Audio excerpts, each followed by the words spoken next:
سلام، من علیرضا با قسمت 4 داماش پلاس با شما. داماش پلاسی که فقط از کانال یوتیوب وارش اسپورت پخش میشه. اگه اولین بار داماش پلاس رو میبینید یادتون نره کانال یوتیوب وارش اسپورت رو سابسکرایب کنید و یه لایک هم به این ویدیو بزنید. اگه تا انتهای این قسمت رو ببینید یه کد شارژ ایرانسل هم توی ویدیو مخفی شده که با یکم دقت میتونید پیداش کنید. خب برسیم به این اپیزود و هفته جنجالی که گذشت. داماش چند روز پیش رفت فومن و اونجا با تیم الاتحاد اتحاد بازی کرد و نهایتا با کسب تساوی 200 تا داماشی که رفته بودن فومن دست از پا درازتر برگشتن خونه هاشون. فومنیا وقتی دیدن فوتبالی حریف داماش نمیشن هر کاری کردن که بتونن نتیجه رو حفظ کنن. از حمله هواداراشون به هوادارای ما گرفته تا حمله وحشیانه بازیکناشون به نیمکت داماش و وقت‌کشی‌های مداوم سرمربی و بقیه عواملشون. حالا همه اینا در حالیه که داماشی‌ها از روزهای قبل مدام روی فرهنگ مشترک مردم رشت و فومن مانور میدادن و اتفاقای 5 سال قبل توی فومن و حرکت‌های اشراری و هوادارای فومنی رو فراموش کرده بودن.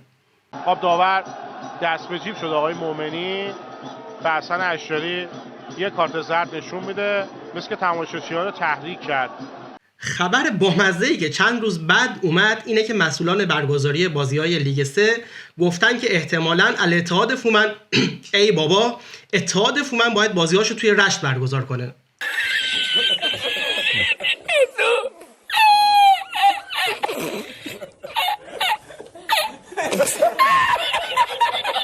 حالا جدا از این حواشی، بعد این تساوی و نتیجه گرفتن بقیه تیم‌های مدعی الان دیگه کار حسابی برامون سخت شد و فقط باید ببریم. نقل و انتقالات هم که دیدین چی شد دیگه، فرصتش تموم شد و ما هم دستمون موند توی پوست گردو.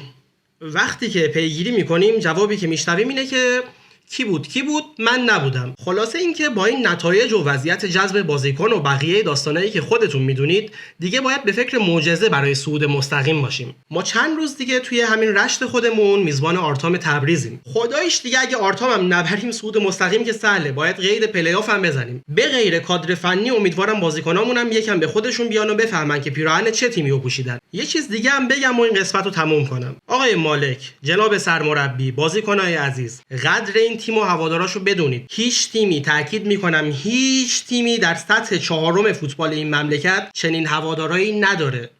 قدر حضورشون رو بدونید و اینقدر ما رو هرس ندید. تا قسمت بعد و یه داماش پلاس دیگه، فعلا خدافظ.